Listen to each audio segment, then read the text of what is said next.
नमस्कार, मैं GRS news के लिए गिरीश सिकरवार। स्टीम फाइल में क्या खुलासा होगा, ये तो भविष्य की बात है।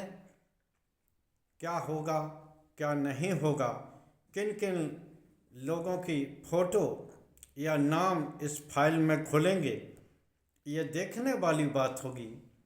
लेकिन भारत में कल देश के संसद ने कुछ वर्षों पूर्व आम सहमत से बनाए मनरेगा के कानून को बदल दिया है।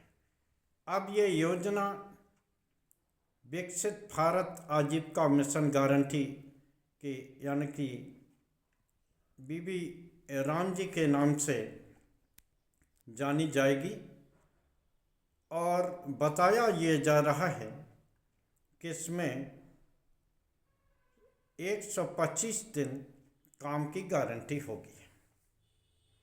हालांकि जब ये योजना यूपीए काल में बनी थी, उस समय भी 100 दिन ग्रामीण क्षेत्रों में काम की गारंटी दी गई थी। गारंटी न होने पर और ये योजना मजदूरों के सुविधा के अनुसार बनाई गई थी कि जब उन्हें फुर्सत हो उस समय वो काम मांग सकते हैं और सरकार को वो काम देना होगा। अगर सरकार मांगे गए समय में काम देने में असफल रहती है तो निश्चित तौर पर सरकार को भत्ता यानी कि एक तरह से मुआवजा मजदूरों को देना होगा। लेकिन जो वर्तमान कानून बना है उसमें इस तरह का कोई प्रावधान नहीं है। हाँ, ये अलग बात हो गई है कि फसलों के काम के समय 60 दिन तक लोगों को रोजगार नहीं मिलेगा, यानी कि फसल कटाई और जिस समय खेती का बोनी आदि का काम होता है उस समय इस योजना का क्रियान्वयन नहीं होगा। ये नए उसमें बताया गया है। हालांकि जो सबसे बड़ा बदलाव जो केंद्र सरकार ने किया है, जिसको लेकर कि पूरे विपक्षी दल सरकार के खिलाफ हैं, वो योजना से महात्मा गांधी का नाम बदलना नंबर 1 और नंबर 2 कि मजदूरों के वेतन या यूँ कह लीजिए आप मानदेय में कोई वृद्धि न करते हुए केंद्र ने अपना हिस्सा इसमें घटा दिया है। पहले जो योजना थी उसमें 90% हिस्सा केंद्र सरकार का होता था और 10% हिस्सा संबंधित राज्य को लगाना होता था। परिणाम ये रहा कि राज्य सरकारें मजदूरों के सुविधा के अनुसार योजनाएं बना लेती थीं और उन्हें रोजगार मिल जाता था। तब भी ये योजना वैसे तरह से सफल नहीं हुई जैसी कि योजना के पास करते हुए जब सदन ने पूरे आम सहमत से मनरेगा को पास किया था।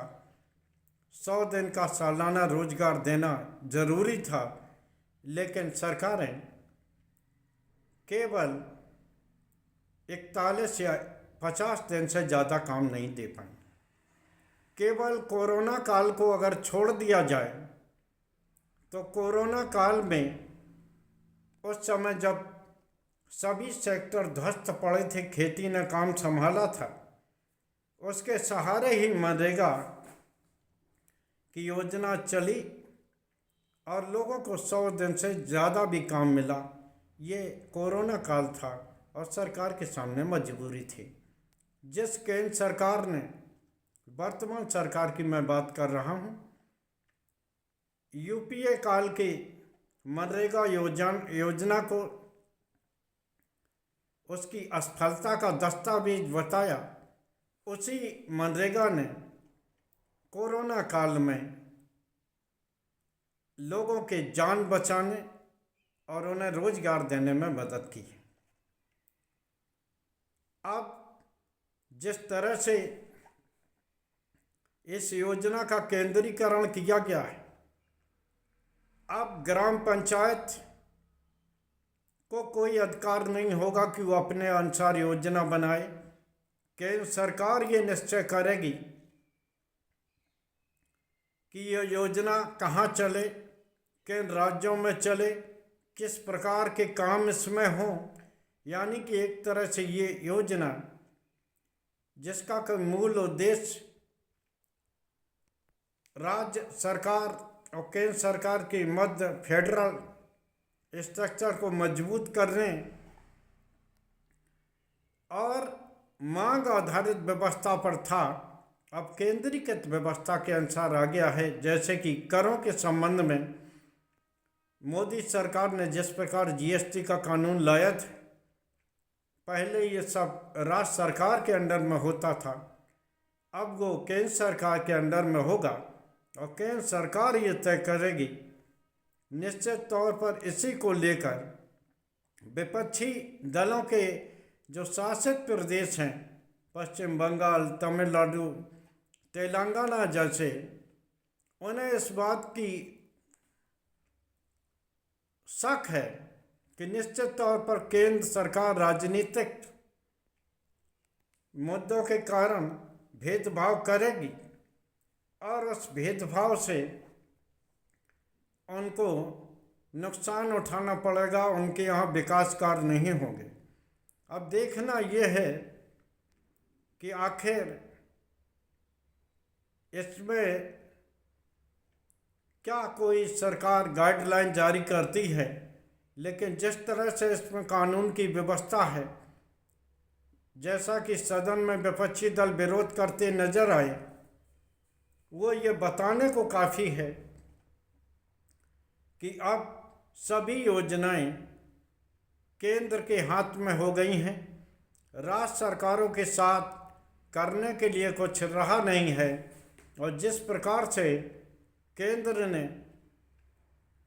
इस जी राम जी योजना में अपना हिस्सा घटाया है, राज्यों पर बोझ डाला है, वो बात तय कर गई है कि अब या इस योजना का कबाड़ा होना तय है।